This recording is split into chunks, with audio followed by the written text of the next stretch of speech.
Hola, bienvenidos nuevamente a la serie de los principios de fe. Hoy vamos a hablar sobre uno de los temas más importantes de la Biblia, la gracia de Dios.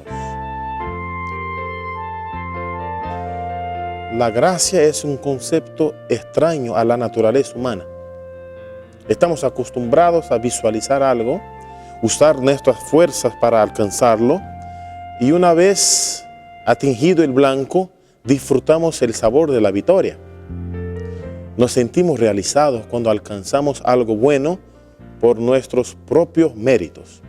Por ejemplo, un alumno estudioso al lograr un 10 en su examen puede decir: yo estudié y merecí el 10. Un empresario muy exitoso puede decir: yo supe administrar bien mi negocio, por eso tuve éxito. Es verdad que la bendición de Dios es determinante para el éxito, aún de los impíos. Pero de cualquier forma, en las realizaciones de la vida está presente el mérito humano. La persona que estudió muchas horas podrá decir que mereció el 10. En la vida social funciona el sistema de la meritocracia, pero con el asunto de salvación, la meritocracia no se aplica. Nadie merece la salvación. Ninguna persona que llega al cielo podrá decir: estoy aquí porque lo merecí. En el plan de la salvación, todo merecimiento, toda la gloria es destinada apenas a una persona: Jesús. Efesios 2:8 dice: porque por gracia sois salvos por medio de la fe, y esto no es de vosotros, pues es don de Dios. Ese es el texto básico para nuestro estudio. Él nos dice que la salvación es por gracia. Pero ¿cuál es el origen de la gracia? Es el amor de Dios. ¿Por qué Dios salva pecadores? Porque Él ama pecadores. Pero el amor de Dios no es un juego de palabras. Romanos 5:8 dice que Dios muestra su amor para con nosotros porque siendo aún pecadores, Cristo murió por nosotros. Y Juan 3:16 dice que de tal manera amó Dios al mundo que ha dado a su Hijo unigénito para que todo aquel que en Él cree no se pierda, mas tenga vida eterna. Dios realmente nos ama. Ese hecho ha sido probado y demostrado en la cruz. Pero la manifestación del amor de Dios no terminó en la cruz. El amor de Dios continúa manifestándose a través de la gracia. La gracia es la manifestación concreta del amor de Dios. Existe la gracia común, derramada sobre todos. Mateo 5:45 dice que Dios hace salir su sol sobre malos y buenos y hace llover sobre justos e injustos. Existen también las gracias específicas, que son derramadas de manera diferenciada a cada persona de acuerdo con la voluntad de Dios. En 1 Corintios 12:11 dice que el Espíritu imparte los dones a cada uno en particular como Él quiere. Pero nuestro tema de hoy trata sobre una gracia específica, la gracia para la salvación. El costo de la salvación es la sangre de Cristo, pero el valor de la sangre de Cristo es incalculable. Su precio es impagable. Considerando que el hombre nada puede hacer para pagar su salvación, entonces, ¿cómo le es dada? De gracia. Para Dios, nuestra salvación tuvo un alto costo, mas para nosotros ella es un regalo, es de gracia. Es un favor inmerecido, es algo que no merecemos, algo que no puede ser comprado por nada cuanto el ser humano pueda ofrecer. El favor divino, la gracia de Dios derramada sobre nosotros mediante Jesucristo, es demasiado precioso para cambiarlo por cualquier obra supuestamente meritoria del hombre finito y sujeto a error. El hombre no tiene nada en sí mismo. El talento más exaltado no se origina en el hombre, sino que es el don de su Creador. Y no puede comprar nada de Dios. El oro, la plata no pueden comprar el favor de Dios. Ya vimos que no hay en nosotros ningún merecimiento para la salvación. Pero alguien puede preguntar, yo tengo buenas obras y ellas no me dan alguito de mérito. Algo como 99% es mérito de Dios y 1% es mío. El apóstol Pablo responde, y si es por la gracia, no procede de las obras. De otra manera, la gracia ya no sería gracia. La gracia de Dios es exclusivamente suficiente para nuestra salvación. Es únicamente por la gracia, el don gratuito de Dios en Cristo, que somos salvos. La salvación es 100% gratuita. En otras palabras, en la salvación no hay ni una victoria, ni un progreso que el hombre pueda atribuir a sí mismo.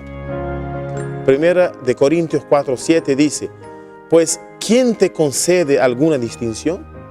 ¿Qué tienes que no hayas recibido? Y si lo recibiste, ¿por qué te jactas como si no lo hubieras recibido?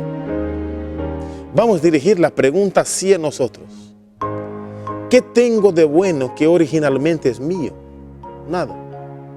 La Biblia dice, toda buena dádiva y todo don perfecto proviene de lo alto y desciende del Padre de las luces, en quien no hay cambio ni sombra de variación.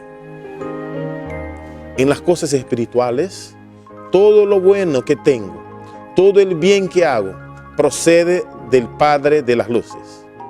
Existen las buenas obras, sí, y son necesarias, pero las buenas obras no son iniciativa nuestra. Efesios 2:10 dice, porque somos hechura de Dios, creados en Cristo Jesús para hacer las buenas obras que Dios preparó de antemano para que anduviésemos en ellas. Todo lo bueno que hago pasa por los canales de mi cuerpo, pero el estímulo original para hacer el bien proviene de Dios. Hacer el bien viene de Dios. Dios sabe cuáles son las obras que yo debo hacer porque Él ya las preparó de antemano.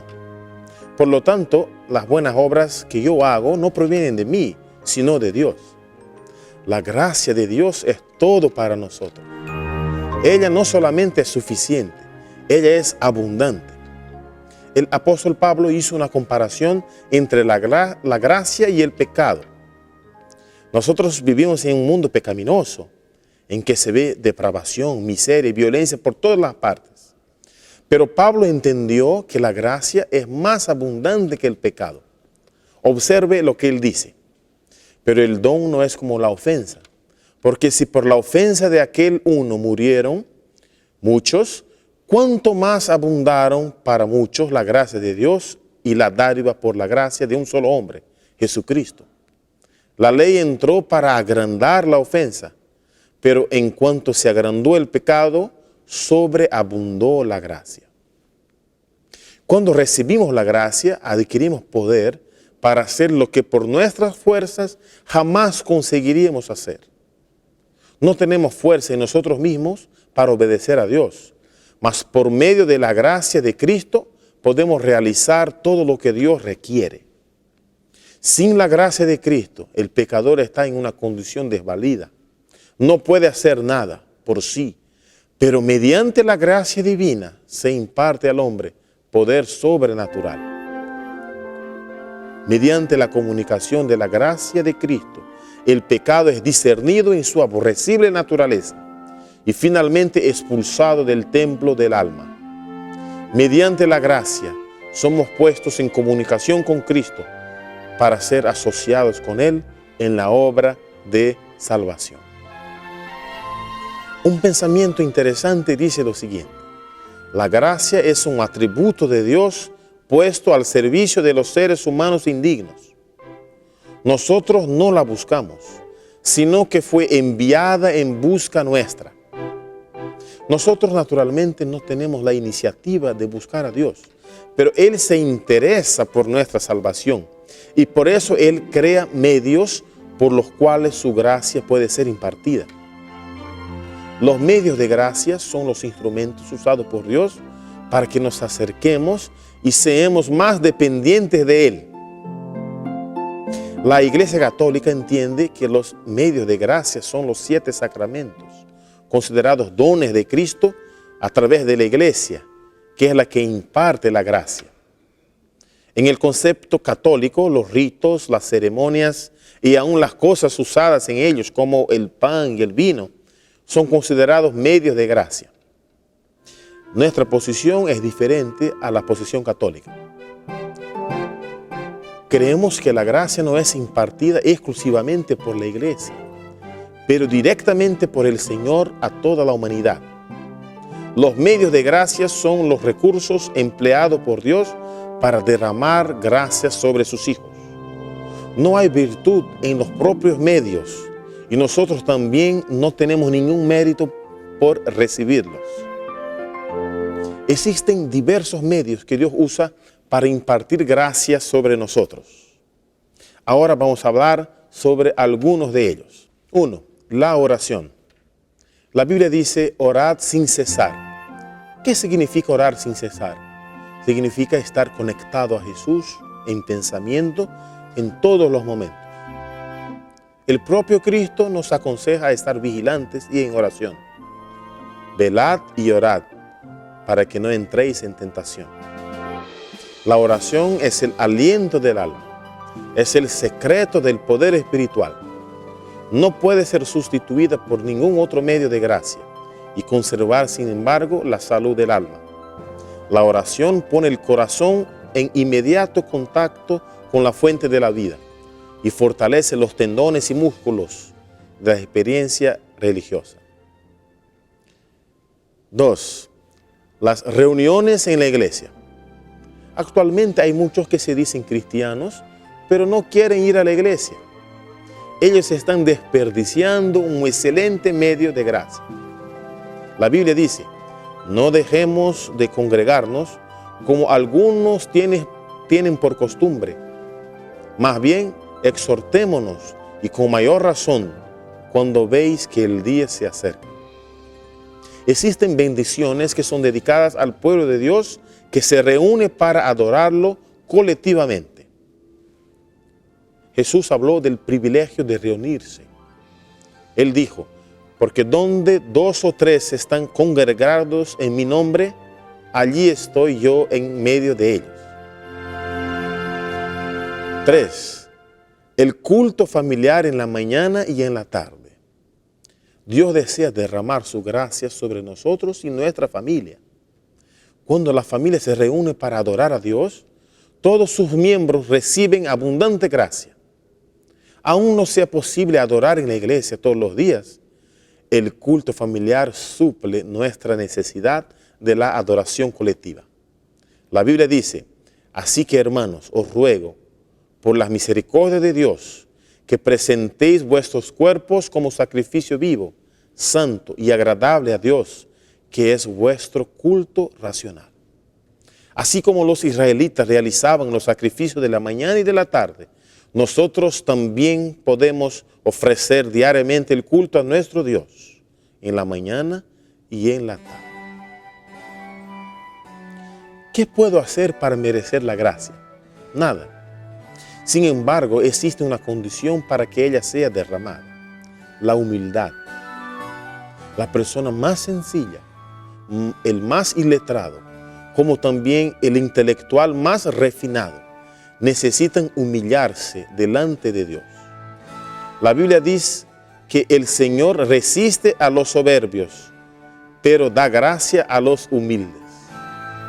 La humildad acá no tiene nada que ver con la pobreza material, la falta de escolaridad o la ignorancia intelectual. Humildad es la disposición de recibir algo inmerecido, de recibir un favor. El apóstol Pablo hizo una experiencia interesante con el Señor. Él tenía un aguijón en la carne que le incomodaba mucho y él pidió 3 veces para ser curado, pero Dios se rehusó a quitarle el problema. En cuanto a esto, 3 veces he rogado al Señor que lo quite de mí y me ha dicho, bástate mi gracia, porque mi poder se perfecciona en tu debilidad. Por tanto, de buena gana me gloriaré más bien en mis debilidades, para que habite en mí el poder de Cristo. Pablo aprendió a depender totalmente de la gracia de Dios.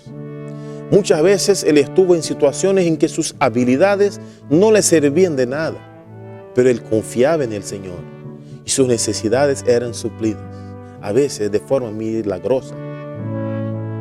Cuando él estaba encarcelado, enfermo y sin fortuna, él pudo decir: todo lo puedo en Cristo que me fortalece. Queridos amigos, necesitamos aprender a depender de Jesús. Él es el autor y consumador de nuestra fe. Sin Él nada podemos hacer. Yo soy débil, pero Jesús es mi fortaleza y eso me llena de esperanza. Doy gloria a Dios por eso, porque su gracia es suficiente y poderosa para salvarme. Que esta verdad sea entronizada en nuestros corazones, que tengamos la seguridad de que alguien nos ama y nos bendice, aún sin merecerlo, y que esa convicción nos llene de gratitud y de alegría. Yo les invito ahora a orar al Señor. Querido Padre, te agradecemos por tu infinita gracia, que es suficiente para nuestra salvación. Te agradecemos por los medios de gracia que tú colocas a nuestra disposición para bendecirnos. Y ahora te pedimos que nos enseñes a depender completamente de ti. Te lo pedimos en el nombre de Jesús. Amén. Sublime gracia del Señor, de muerte me libró. Perdido fui, me rescató. Fui ciego, me hizo ver. Mi corazón enterneció, mis dudas disipó. Preciosa fue la hora en que rendí mi vida a Él. Jesús promete darme el bien, confío siempre en Él, mi protector y guía fiel, me llevará al hogar.